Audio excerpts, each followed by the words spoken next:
There comes times in life when God will give you standalone faith.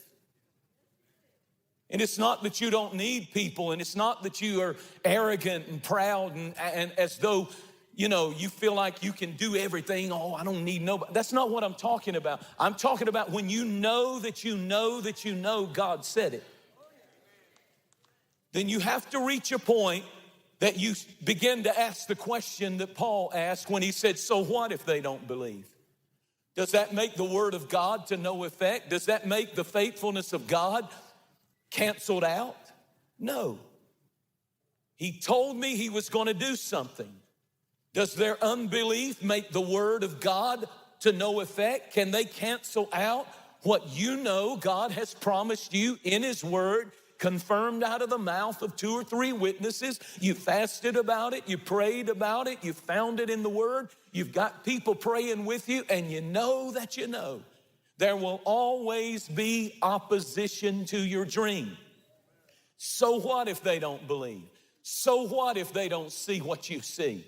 It's your dream. The dream doesn't walk away when they walk away. He put it in your belly. He put it in your spirit of possibility. He put it in your heart, and he gave you the giftings to make it come to pass.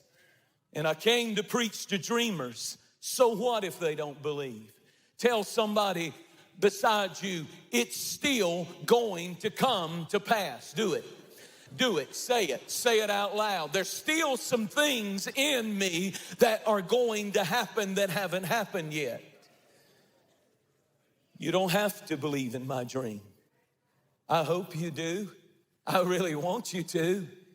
But I don't base the dream God gives me on who stays and who goes. If he gave it to me, he's got the people lined up.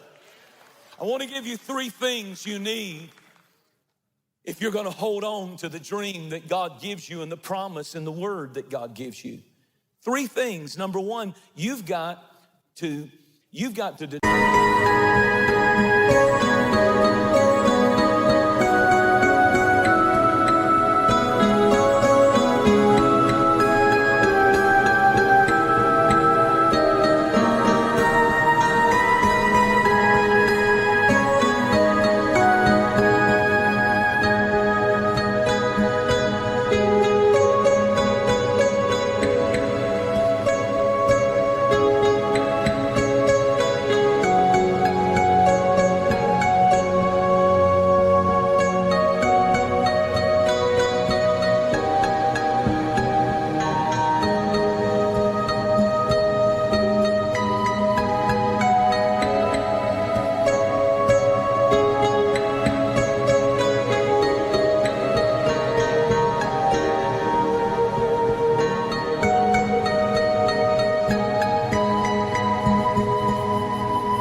the origin or the place that dream came from.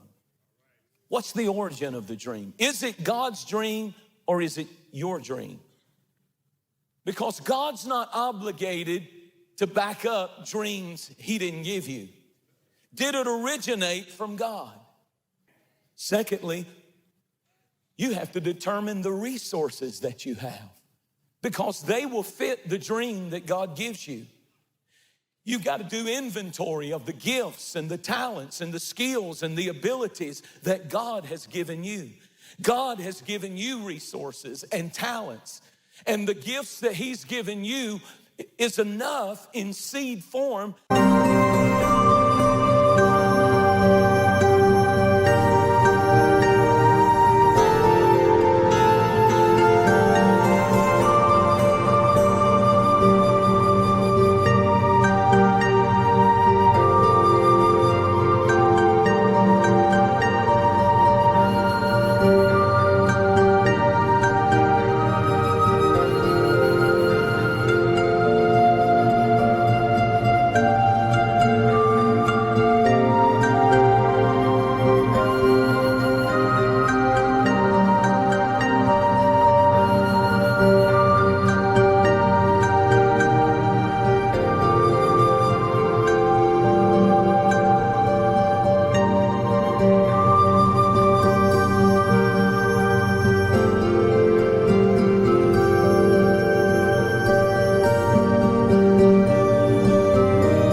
have to be developed. They may have to be coached. They may have to be mentored. Somebody may have to show you who you really are and help you bring out some of the gifts.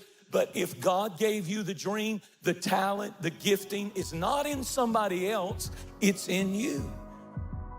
Thank you so much for watching. Make sure that you subscribe to our channel so that you can get notifications on new posts and live streams. Be sure to share this video with a friend. You never know how you can send the Word of God right when somebody needs to hear it. And you can use your social influence for good, for the glory of God. Thanks again. Share it with a friend. And I really appreciate you watching. We'll see you next time.